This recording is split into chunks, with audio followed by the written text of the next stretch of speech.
తెల్లవారే వెలుగు రేఖలా పచ్చ పచ్చ పచ్చి మట్టి బొమ్మలా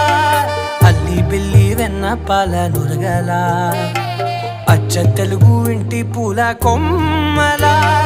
దేవదేవుడే పంపగా ఇలా దేవతే మా ఇంట అడుగే పెట్టెనంట బ్రహ్మ కళ్ళలో కాంతులే మా అమ్మలా మా కోసం మళ్ళీ లాలి పాడేనంట.